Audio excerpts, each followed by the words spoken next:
বেয়াদবি হয়ে যাবে, বেয়াদবি হয়ে যাবে।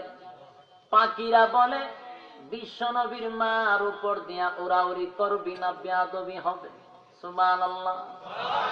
আমরা বলে শুধু তাই নয়, আমার বান্ধবীদেরকে লইয়া আমি হাঁটা চলা করি, বিভিন্ন পাথরের মধ্যে পাড়া পড়ে, প্রচন্ড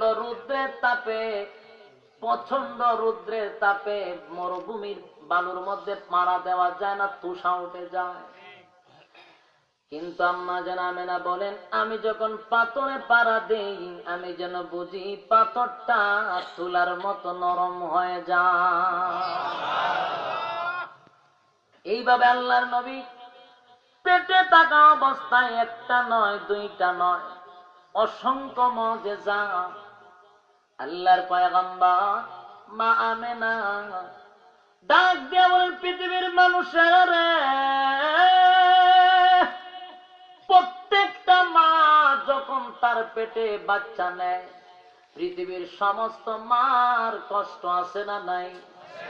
বাচ্চা পেটে 10 মাস 10 দিন রাখতে গিয়ে মার অনেক কষ্ট হয়, যেই কষ্টটা পৃথিবীর কোনো বাবা কোনোদিন অনুভব করে নাই। এটা শুধু মারাই জানে কত কষ্ট।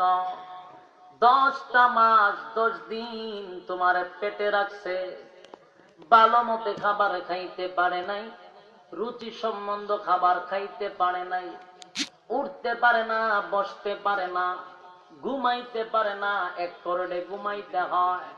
অন্যদিকে করোড় দিলেই ব্যথা করে, পায়ে ব্যথা করে, হাঁটতে পারে না, মানুষের সামনে যেতে পারে না, কিছু খাইলে বমি করে সব বাহির করে দেয়। এই যে কষ্টগুলি পৃথিবীর মা ছাড়া কোনো বাবা এটা জানে না। তাই আমার আল্লাহ বলেন, মা জাতির 3 দিক দিয়ে আমি আর আল্লাহ সম্মান বাড়ায়া দিলাম। 3টা সম্মান মারে দিলাম। 3টা জায়গায় মা কষ্ট করেছে, বাবা করে নাই, তাই মার সম্মান 3 গুণ বেশি। জোরে কোন ঠিক? আরে বড় কষ্ট হয় গো, বড় কষ্ট হয়। কিন্তু আম্মা জান আমেনা বলেন, খানায় কাবার কসম করে বলি রে, আমি আমার সন্তানদের 10 মাস 10 দিন পেটে ধারণ করেছি। খানায় কাবার কসম করে বলি, আমার সন্তান আমারে অজান্তেও কষ্ট দেয় না। সুবহানাল্লাহ। পেটের ভিতরে কোনোদিন কষ্ট দেয় নাই, উনি বাচ্চা লালন পালন করছে, বুঝেই নাই, ঠেরও পায় নাই। সুবহানাল্লাহ। গেল একটা। এবার যখন আল্লাহর পয়গম্বর দুনিয়াতে আসার সময়টা হয়ে গেল, এমনি আব্দুল মুত্তালিব তরবারিটা লইয়া খানায় কাবার সামনে দাঁড়ানো। 2 জন দাসী পাঠায়া দিল, আবু লাহাবের এক দাসী, আর একজন হলো উম্মে আইমান। 2 জনরে আমেনার ঘরে পাঠায়া দিছে খেদমতের জন্য। আব্দুল মুত্তালিব তরবারি লইয়া দাঁড়ায় আছে। কোথায় দাঁড়ায় আছে? খানায় কাবার সামনে। প্রশ্ন আসতে পারে, হুজুর তরবারি লইয়া কেন দাঁড়াইল? তরবারি লইয়া দাঁড়ানোর কারণ ছিল, বর্বরের যুগ ছিল, জাহিলিয়তের যুগ ছিল। রাত্রের বেলায় একজন আরেকজনের সঙ্গে দেখা হইলে তরবারি লইয়া মাইলি যেত না, কোনো কথা নাই, ডাইরেক্ট মারামারি চলত। সকালে যখন দেখতো সব বোনাস বাপে ভূতে করতেছে মায়ের কথা বুঝছেন। রাত্রের বেলা আওয়াজ শুনলেই তরবারি শুরু হয়েছে, আত্মসবার তরবারি মারতে মারতে মারো লাগে থাকে। সকালে যখন দেখতো সব বোনাস ফুতের লগে না মাই করতেছে। কোন সময় বাবার হাতে ছেলে মরে যায়। এটা এমন বর্বর যুগ ছিল, সে তরবারি হাতে নিয়ে রাখে। এরা ভাই কথাগুলি মনোযোগ দিয়ে শুনি। আব্দুল মুত্তালিব তরবারি লইয়া দাঁড়ানো। হঠাৎ করে আব্দুল মুত্তালিব একটা দৌড় মাইরা আমেনার ঘরের সামনে চলে গেল। গিয়া বলে, কই গো দাসী, দে আমার নাতিরে আমার কোলে দে। উম্মে আইমান বলেন, আব্দুল মুত্তালিব খানায় কাবার কসম করে বলি, আপনার নাতি এখনো দুনিয়াতে পদার্পণ করে নাই।